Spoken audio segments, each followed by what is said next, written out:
well with Angus Monfrey, so he's definitely at those prices well worth a look at any team for any team out there. Jason Porpleser, watched him last week in a practice match against my Tigers, and he did look good. He had a down year last year, but I think he looks like he's well on his way to getting back to his very best, which means his price will go up in 2011. So, a very good option at those prices for your mid-range forwards. Nathan Fyfe had a blistering start to yesterday's practice match against West Coast. I had him last year in my team, and he got a lot of 100-point scores. He seems like a natural footballer, natural finder of the footy. Probably better suited to Dream Team, in my opinion, than Supercoach. He's not the best kick in the league, and his disposal efficiency can go down. But he does get contested possession, so it's kind of balanced there. So, but with Dream Team, pure quantity of possession, Nathan Fyfe should be definitely looked at that price, and Supercoach as well. I would say Nathan Fyfe is an excellent choice. Robbie Gray, hard to tell his form. They had a practice match this weekend just gone against Greater Western Sydney.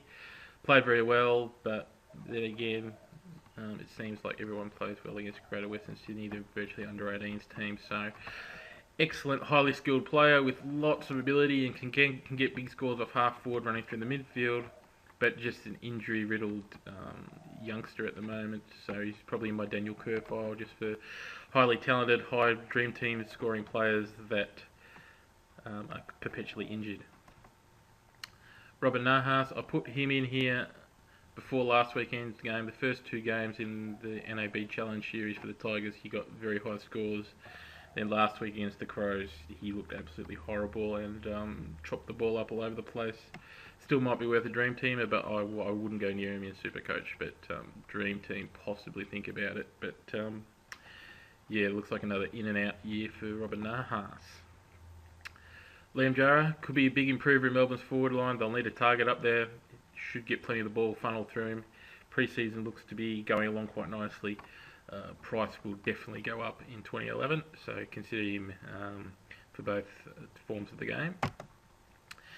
And Chris Yaron is having an excellent pre-season. He moved to half-back for Carlton, getting heaps of the footy. And whilst he's class solely as a forward, the amount of possession he's getting off half-back means that he is an excellent choice for Dream Team and Supercoach in 2011. So definitely have Chris Yaron high on your watch list or short list for your team in 2011. Jack Watts, much like Liam Jara, get a bit more ball sent through him this year, so I'd say he'd be a good choice to improve his price in both Dream Team and Supercoach, so keep an eye on Jack's form. Chris Knights, perpetually injured player, but saw him again last weekend against Richmond on Friday afternoon, and looks like he's back in top form. It's just whether or not his body holds up, but gets plenty of the footy, kicked 3 goals and last Friday, and looked like he was back to his best, but that can change with one soft tissue injury, so definitely worth the risk at that value though. I think if he gets even 10 or 12 games in, his value will go up, and even if he gets injured, you can sell him off. Aaron Cornelius, expect him to have a big year with the hole left by Favola at full forward in the forward line. Should get plenty of opportunities, and proved last year that he can play at AFL level, so he should be looking good for 2011 and improving his price also. Gary Rowan appears to have an Achilles problem at the Swans, so I'd steer clear of him early on in the year.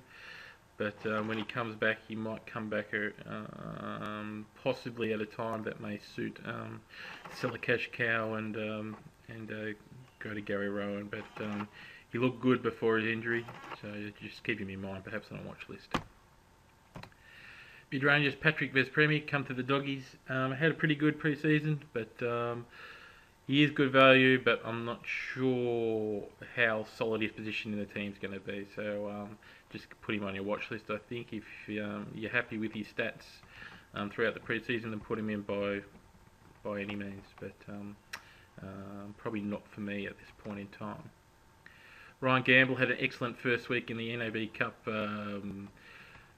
round robin series, but after that has been pretty average, I think, looking at his numbers. So maybe all the hoopla around that very first showing on TV has faded away, and I'm not Ryan gambling in my Dream Team or Supercoach this year.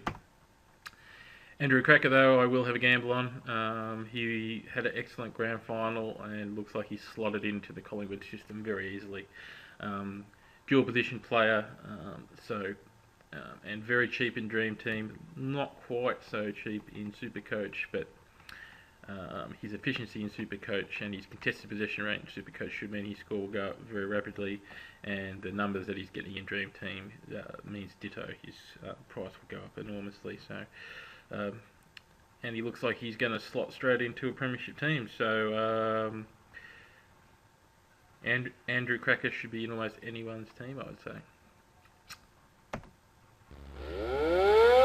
And for those of you who don't know, yesterday in the West Coast Fremantle game, the Mzungu bomb dropped. He looks to have got bone bruising and also hurt his medial ligament. So he is out from the start of the season. They haven't said how long he'll be out for.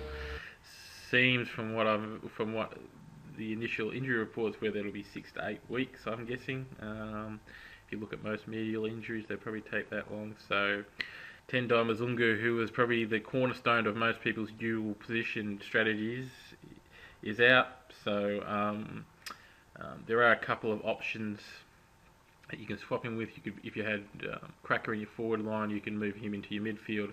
There's also a young fourth-form player, if he gets selected, that might quickly solve the Mzungu bomb problems very quickly. John Butchie, young forward for Port Adelaide. Keep an eye on him during the year. Don't put him in at the start of the year, but keep an eye on his form. He was a young key position player in the Jack Watts draft, and should get his chance at Port this year at some point. Brandon Matera, excellent forward, will play most games for Gold Coast this year, gets plenty of the footy, and loves kicking a goal, so he should be a cheapie in most people's forward line bench, I think. Cameron Richardson, excellent mature age recruit from North Melbourne, got plenty of the ball in the VFL last year, and I think he's going to transfer that whilst not being quite as prolific, being very consistent in the AFL in 2011, so his price should go up rapidly, especially with all the injuries at North Melbourne. He'll definitely get a start in round one, I think. Luke Tapscott, been perpetually injured at Melbourne since he got drafted a couple of years ago, but looks like he's been playing a little bit in the pre-season and should come good. He's a long penetrating kick of the ball and accurate, so if he starts getting numbers, then I think if he starts getting numbers around 15 or 20 possessions a game, then his price in Supercoach will go absolutely through the roof, I think. So keep an eye on him. Jack Darling, natural forward who can get plenty of the ball, high work rate, big motor, looks to have grown a couple of inches as well. Looks like a genuine key position player. Probably in the young Matty Pavlich mould, so and he has been playing for West Coast in the pre-season and was one of their best in the pre-season game yesterday. Kieran Harper, haven't seen much of his performances in the pre-season, but I put him in here based on his reputation from the under-18s as an excellent player and ball winner, so keep an eye on him on your watch list. Ditto with Jed Lamb, put him in here on his under-18 performances. Very smart, talented, small forward.